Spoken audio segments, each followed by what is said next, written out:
दोस्तों आपका स्वागत है हमारे नए वीडियो में। तो दोस्तों आज की इस वीडियो में मैं बताने वाला हूं कि पीएचडी प्री पीएचडी का जो कोर्स वर्क का एग्जामिनेशन होता है उसका सिलेबस क्या है, रिसर्च मेथोडोलॉजी का। तो आज का ये वीडियो उसी टॉपिक पर होने वाला है। रिसर्च मेथोडोलॉजी में टॉपिक में कौन कौन से टॉपिक को कवर किया जाता है और उसका पूरा डिटेल्ड सिलेबस इस वीडियो के माध्यम से आपको बताने वाला हूँ।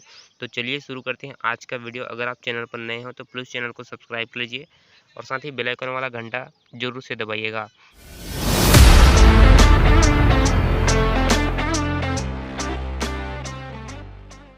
तो यहाँ पर आप देख सकते हैं मैं पीडीएफ ओपन करके रखा हूँ।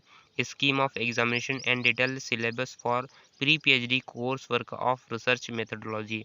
तो यहाँ पर आप जान पाएंगे रिसर्च मेथोडोलॉजी में कौन कौन से टॉपिक को कवर किया जाता है। तो आगे जानते हैं। ये जो सिलेबस है वो स्पेशली कलिंगा यूनिवर्सिटी नया रायपुर की तरफ से है। बेसिकली वैसे रिसर्च मेथोडोलॉजी का जितना भी सिलेबस होता है वो हर एक यूनिवर्सिटी में एक ही जैसे होता है और आगे पीछे हो सकता है लेकिन एक ही जैसे होगा। तो आइए जानते हैं पूरा डिटेल्ड सिलेबस। यहाँ पर प्रोग्राम आउटकम और प्रोग्राम स्पेसिफिक आउटकम यहाँ पर दिया हुआ है। तो आप चाहे तो इसको पढ़ भी सकते हैं वरना मैं इसको स्किप कर रहा हूँ। और यहाँ पर प्री पीएचडी कोर्स वर्क, यहाँ पर ये पीएचडी में कोर्स वर्क में मेनली 4 पेपर होते हैं, जिसमें से पहला पेपर हमारा रिसर्च मेथोडोलॉजी का होता है और दूसरा जो होता है वो फंडामेंटल ऑफ कंप्यूटर्स के होते हैं। यानी कि पहला जो पेपर होगा वो रिसर्च मेथोडोलॉजी के पूछे जाएंगे उसमें क्वेश्चन। दूसरा रहेगा फंडामेंटल ऑफ कंप्यूटर। तीसरा आपका सब्जेक्टिव रहेगा और चौथा रहेगा रिसर्च एंड पब्लिकेशन एथिक्स का।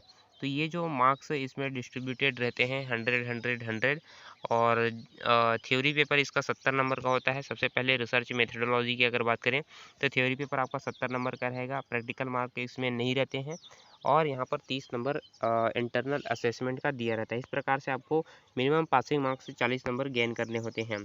कोर्स वर्क सेकेंड में ये कंप्यूटर से रिलेटेड क्वेश्चन इसमें आते हैं। 100 मार्क्स से होते हैं जिसमें थ्योरी पेपर आपको 50 नंबर का रहेगा। प्रैक्टिकल रहता है इसमें 20 नंबर का। इंटरनल असेसमेंट 3 नंबर के और इसमें भी 40 मार्क आपको गेन करने होते हैं।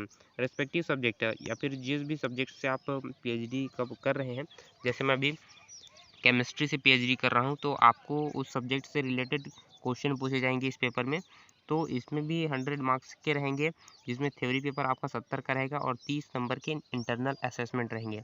इस प्रकार से आपको 40 नंबर कुल गेन करने होंगे एग्ज़ाम में।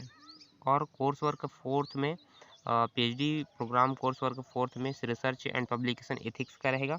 ये भी 100 नंबर का रहेगा। 70 नंबर थ्योरी का रहेगा और 30 नंबर इंटरनल असेसमेंट के। इस प्रकार से आपको 40 नंबर गेन करने होंगे। और आगे देते हैं डिटेल सिलेबस रिसर्च मेथोडोलॉजी। तो सबसे पहला यहाँ पर है फाउंडेशन ऑफ रिसर्च, जिसमें objectives, motivation, utility, concept of theory, empiricism, deductive and inductive theory, characteristic of scientific method, understanding the language of research, concept, construct, definition, variable research process, इन सभी के बारे में आप फर्स्ट में पढ़ने वाले हैं। दूसरा है प्रॉब्लम आइडेंटिफिकेशन एंड फॉर्मुलेशन। सब उसके बाद क्या करना पड़ेगा आपको, प्रॉब्लम क्रिएट करना पड़ेगा। तो दूसरे स्टेप में आप देख सकते हैं प्रॉब्लम आइडेंटिफिकेशन एंड फार्मूलेशन। तो आप दूसरे स्टेप में आप क्या करेंगे, प्रॉब्लम क्रिएट करेंगे। इसमें आप ये जो टॉपिक देख रहे हैं research question, investigation question, measurement issues, hypothesis परिकल्पना के बारे में आप पढ़ेंगे। Qualities of a good hypothesis, एक अच्छी परिकल्पना क्या हो सकती है उसके बारे में पढ़ेंगे। Null hypothesis and alternative hypothesis के बारे में पढ़ेंगे। हाइपोथेसिस टेस्टिंग कैसे कर सकते हैं, लॉजिक एंड उसका इम्पोर्टेंस के बारे में इसमें देखने वाले हैं। तीसरा है रिसर्च डिज़ाइन। आप जब रिसर्च करेंगे तो उसको किस तरह से डिज़ाइन कर सकते हैं उसके बारे में इसमें होने वाला है। तीसरा जो टॉपिक है, तीसरा मेन पॉइंट है feature of a good research design. एक गुड रिसर्च डिज़ाइन कैसा होगा, उसका फीचर्स क्या क्या होंगे। Exploratory research design, concept, type and uses. Descriptive research design, descriptive research design क्या होता है, कंसेप्ट और उसके प्रकार और उसके यूजेस देखेंगे। Experimental design, concept of independent and dependent variables के बारे में पढ़ेंगे। चौथा है qualitative and quantitative research. Qualitative research, quantitative research के बारे में इसमें पढ़ने वाले हैं। Concept of measurement, causality, generalisation, replication, merging the two approaches. उसके बाद है पांचवा measurement, concept and measurement. What is measured, problem is measure in research, validity and reliability, levels of measurement, nominal, ordinal, interval and ratio. इन सब के बारे में इसमें होने वाला है। पांचवा टॉपिक है। उसके बाद आपको सैम्पलिंग करना होगा।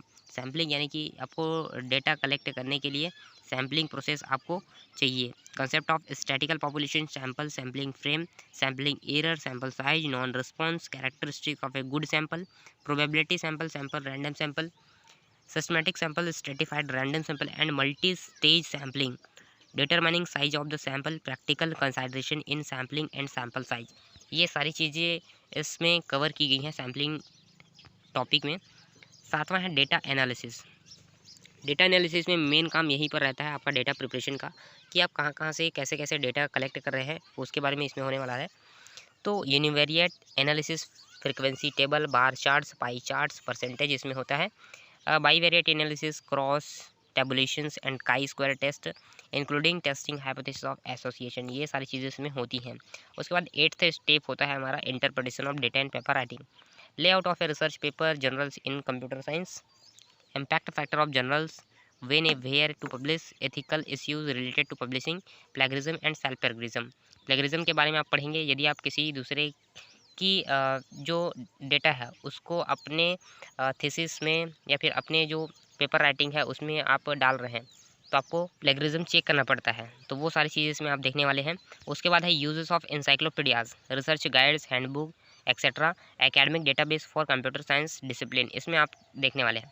उसके बाद 10 है अपना use of a tools and techniques for research methods to search required information effectively, reference management software like Zotero, Mendeley software for paper formatting like LATEX, MS office software for detection of plagiarism detect करने के लिए ये सारी software का आप use कर सकते हैं।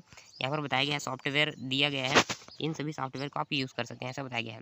तो ये पूरा डिटेल्ड सिलेबस है रिसर्च मेथोडोलॉजी के लिए। अब यहाँ पर इसको पढ़ने के लिए आप कौन कौन से बुक को रिकमेंड कर सकते हैं, यहाँ पर पूरा बुक दिया हुआ है, आप इस बुक को पढ़ सकते हैं। ठीक है, मेनली मैं रिकमेंड करूँगा आपको CR कोठारी, ये बहुत ही बेस्ट बुक होने वाला है रिसर्च मेथोडोलॉजी के लिए।